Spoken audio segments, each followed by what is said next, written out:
from Baux Holdings. Now, have you ever gone to a job and went, geez, this is pretty sweaty in here? And you look at it and go, yeah, I've got dehumidifiers there, there's some fans there. What is going on? It shouldn't be as sweaty as it is.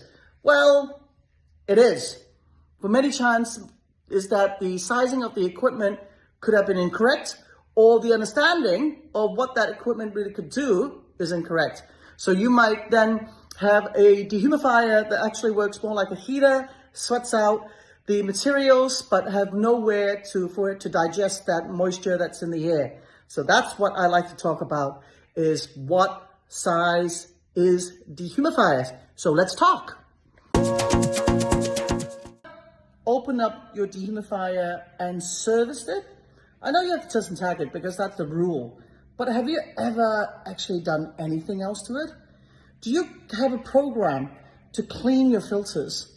You know, all that has to do with, you know, how your dehumidifier is performing and what it can do on a job. So can you imagine if you go into a property and your filter looks like that, hey? Oh, scary. Dehumidifier filters is one of the most predominant issues where people don't clean them and or change them. And if they do anything that has a microbial situation or bacteria, you are now transporting some of those into somebody's house. Can you imagine if you want that to be, if you can't put it in your home, don't put it in anyone else's place. So once you open up a dehumidifier, you've got a hot air bypass that runs by a fan system. You've got coil systems. The wet air goes through the system, squeezes it out, goes into the pump. Water gets pushed out into your pump via a float pump. And then you've got your intelligence systems where it works here. It will tell you if the temperature on the sensor that is coming and what it should be doing.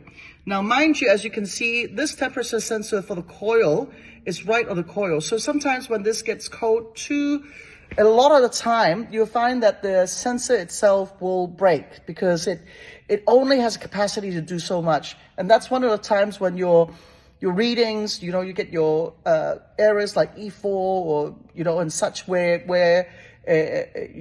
depends on your system, you know, what that language is saying. So when the pump comes out, the water comes squeezed out, the compressor is in there together with some pipings and stuff. And you can see some of these coils are pretty thin because you're putting a lot of stuff into these small little machines. So when you start pulling them out and throwing them around or treating them like a suitcase, even though they're wheels, go ka-donk, ka-donk, ka-donk, it will cause some issues. Just be careful of that. In most cases, what we want to talk about is the sizing here. So in this particular case, EcoPro has done is that it's got all the tests that it has, saturation level to AHEM studies, so that it makes it easier for people to understand what that means. You have to understand is that EcoPro uses, like another company here, all the European companies already transitioned their gases. So they use a more efficient gas that will do a better job. However, the AHEM rating has not tested towards that refrigerant level. So you can't get an estimate on regards to what the maximum capacity can do. So this one does, this is our smallest unit, is the EDP 100.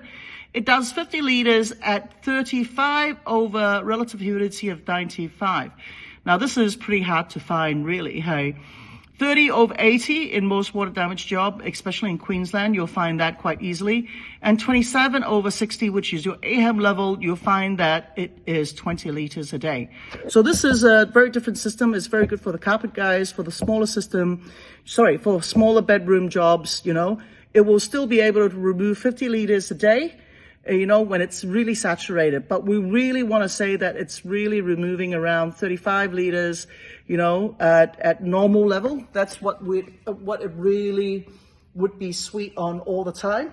And then if it's calculated at the AHEM level, we're looking at 20 liters.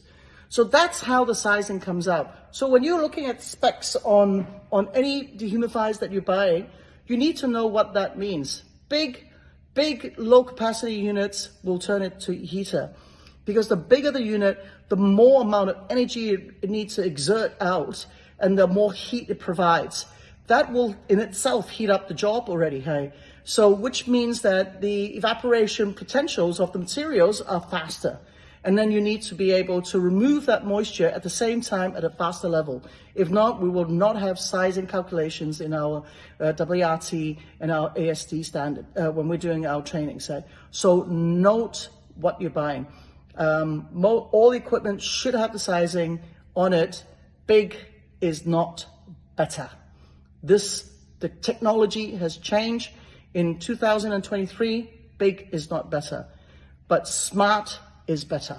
So look out for the equipment that you buy. This is Ivi saying ciao. We'll see you on the next Let's Talk series. Okay.